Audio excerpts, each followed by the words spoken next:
Conditions shifting back to bearish in this overall bull market, running into some resistance here. We're seeing this overall daily time frame on S&P 500 shifting to 11 bullish and 3 bearish on the trend condition indicator. We're seeing on the 1 hour time frame over here that we've shifted to majority bearish at 14 with a compressed trend right here, as we're seeing the compression of those trends where everything is tight together. Those are indication of a future trend advancement. Just never quite know which direction that's going to unfold, but we're beginning that route here with 14 majority bearish, running into some resistance here. Also seeing S&P 500 futures accelerating to the downside this morning. That has shifted this trend indicator for the daily time frame of the futures down to 9 and 5. So some weakness happening here, 1%, as that is accelerating. We already have that really weak breadth. This is the number of stocks, S&P 500 stocks above their 50-day moving average, sitting at 25.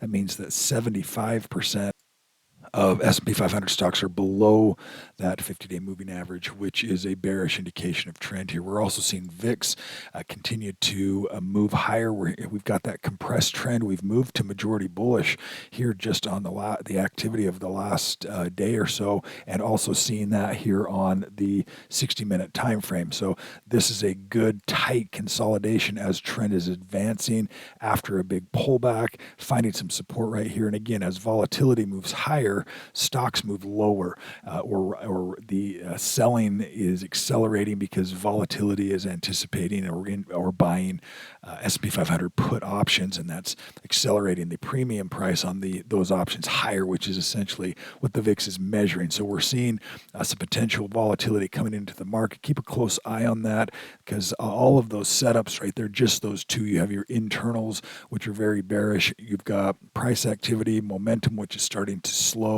and you've also got sentiment or volatility, which is starting to weaken as well. Those three things alone in terms of internal technicals are bearish. Shorter term, if we look at, or excuse me, not shorter term, but looking at the bond market, the short end of the yield curve, SHY, trying to find some support around these levels, just continuing to accelerate to the downside on bonds, really across the board, short term and long term, seeing that acceleration. The actual bond, 10-year bond, yield 4.57, and also in that uptrend majority bullish on the 10-year treasury yield. Dow Jones Industrials, let's take a quick look there and see we've got that neutral bearish or neutral trend condition 7 and 7. That shorter term continuing to have some weakness as well. This is when we get that trending direction.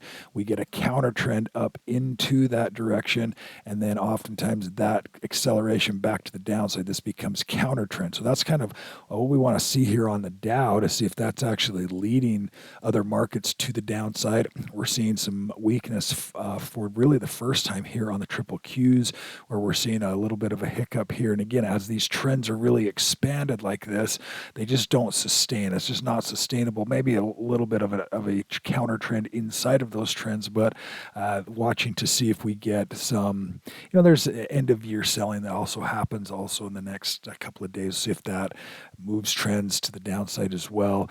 IWM, which is the Russell 2000, also showing some weakness here. We've actually got majority bearish now, shifting over to 9 on the daily time frame for the Russell 2000. So seeing weakness in some of those small cap names. That 1 hour time frame also having that acceleration. Some of these moves here this last week look like they could be counter trends in that overall downtrend.